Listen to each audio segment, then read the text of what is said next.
pertama dalam pembuatan wine menggunakan buah nanas, yaitu kita potong sebanyak 500 gram buah nanas dan masukin ke dalam blender. Tambahkan air secukupnya. Nah, langkah selanjutnya yaitu kita ekstrak buah nanas tersebut sebanyak 2 kali menggunakan saringan.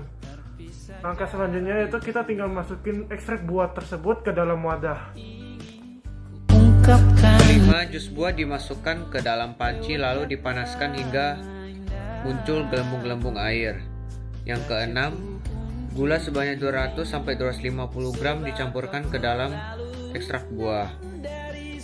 Yang ketujuh, ragi sebanyak 5-10 gram dicampurkan ke dalam 5 ml air untuk membuat starter.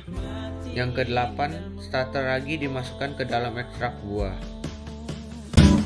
Dan apabila tak bersamamu, kupastikan ku jalani dunia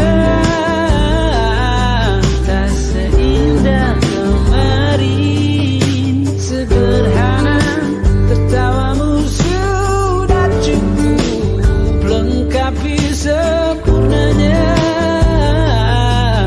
hidup bersamamu.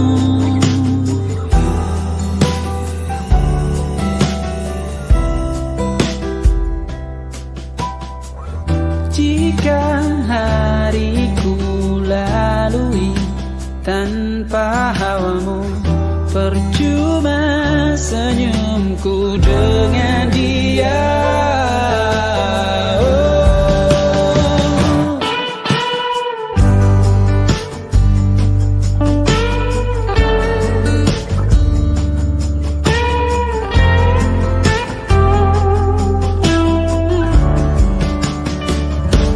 Dan apabila tak bersamamu, ku pastikan ku jalani dunia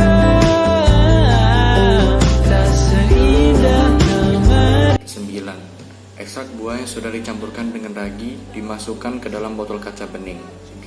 Ke-10. Botol ditutup dengan menggunakan kapas, kemudian ditutup menggunakan kertas lagi dan diikat dengan karet gelang. Ke-11. Botol berisi ekstrak buah dan ragi diinkubasi selama 7 hari untuk menghasilkan wine. Baiklah, sekarang saya akan menjelaskan mengenai pembahasan dari tabel hasil pengamatan serta kesimpulan dari percobaan ini. Yang pertama itu adalah tabel pembahasannya, di mana pada hari percobaan atau hari ke-0, warna wine masih berwarna kuning seperti nanas dan juga beraroma nanas.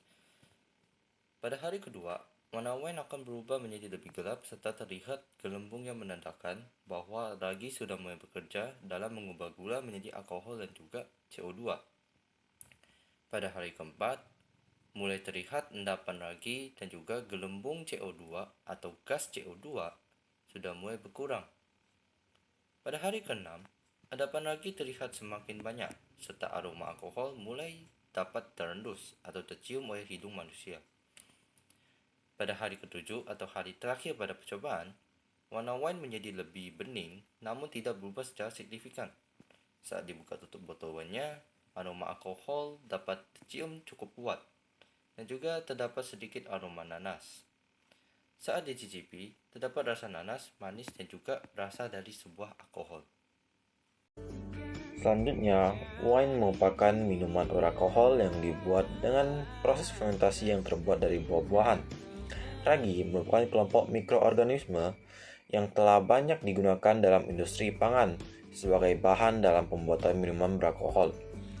Mikroorganisme yang digunakan dalam proses percobaan merupakan ragi roti, yang dapat mengubah gula menjadi etanol dan CO2. Dalam proses pembuatan wine, terjadi proses penguraian gula menjadi alkohol dan CO2 akibat aktivitas enzim yang dihasilkan ragi.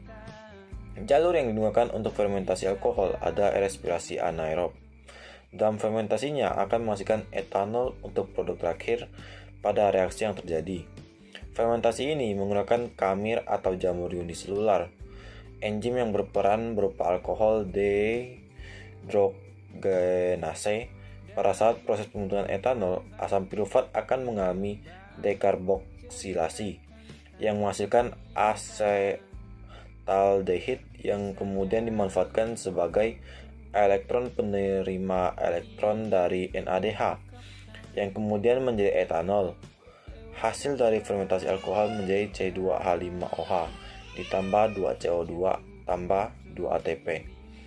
Inilah dari kesimpulan dari percobaan ini. Dari sekedar kata dunia